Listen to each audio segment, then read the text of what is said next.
علیکم ورحمۃ اللہ وبرکاتہ۔ جیسا کہ آپ جانتے ہیں، میں سماجی کارکن سالین سلفی اور تمام عوام الناس سے اپیل کرتا ہوں کہ کل رات کو جو ملیر کے اندر واقعہ رونما ہوا کہ ایک باپ نے اپنی بچوں کو، اپنی بیوی کو قتل کر کے اپنے آپ کو بھی اس نے مارنے کی کوشش کی، جو کہ بچ گیا۔ اس کا جو بیان آیا ہے، اس نے جو اعتراف کیا ہے وہ قرض کے دباؤ کی وجہ سے کیا ہے۔ اس کا کہنا ہے کہ وہ قرض دار تھا اور جنہوں نے قرضہ دیا تھا ان کے دباؤ بہت زیادہ تھا، جس کی وجہ سے اس نے اپنے انویسٹر کو، جن سے قرضہ لیتا ان سب کو اس نے فون کر کے اپنے حالات بتائے۔ بہت زیادہ دباؤ کا شکار تھا۔ تو میں تمام پاکستانی بھائیوں سے اپیل کرتا ہوں، خودکشی ایک تو حرام ہے، دوسرا یہ ہے کہ آپ اپنے اوپر بوجھ نہ لیں۔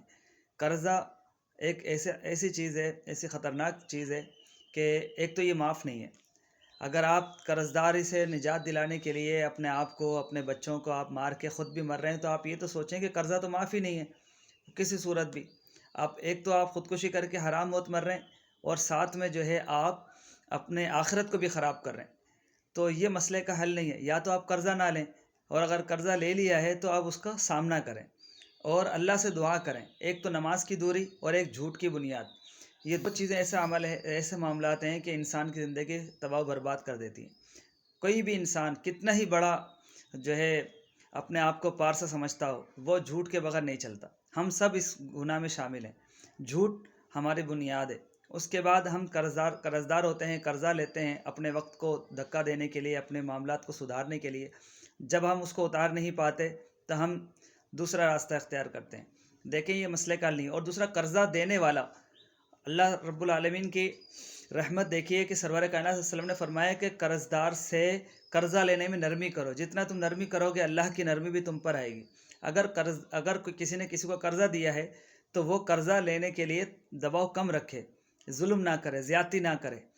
ہو سکتا ہے اگر وہ قرض دار قرضہ نہیں دے سکا تو اس پہ بھی اس کا فائدہ یہ ہے کہ آخرت میں تو اس کا 3 گنا زیادہ اللہ اس کو عطا کرے گا۔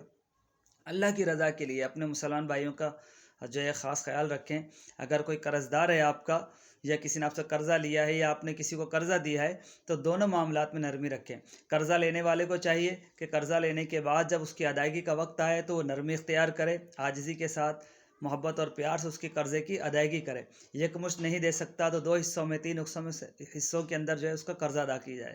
اسی طرح قرضہ لینے والا، جس کا قرضہ اس نے لیا ہے، جس کو اس نے قرضہ دیا ہے، اس سے وصول کرنا چاہتا ہے، تو وہ بھی، اس کو بھی چاہیے کہ اس کے ساتھ نرمی کرے، آسان اس کو سہولتیں دیں، تاکہ آپ کے رقم بھی، آپ کو جو قرضہ ہے وہ آپ کو واپس مل جائے۔ اور نرمی کے ساتھ، جتنا آپ نرمی کریں گے اللہ کی رضا کے لیے، اللہ کی رحمتیں، برکت اتنی آپ کے اوپر آئیں گی۔ میری اس ویڈیو کو زیادہ شیئر کریں تاکہ تمام لوگ جو قرض دار ہیں یا جنہوں نے قرضہ لیا ہوا ہے، لوگوں کو دیا ہوا ہے، تو آپس کے معاملات میں وہ بہتری لائیں۔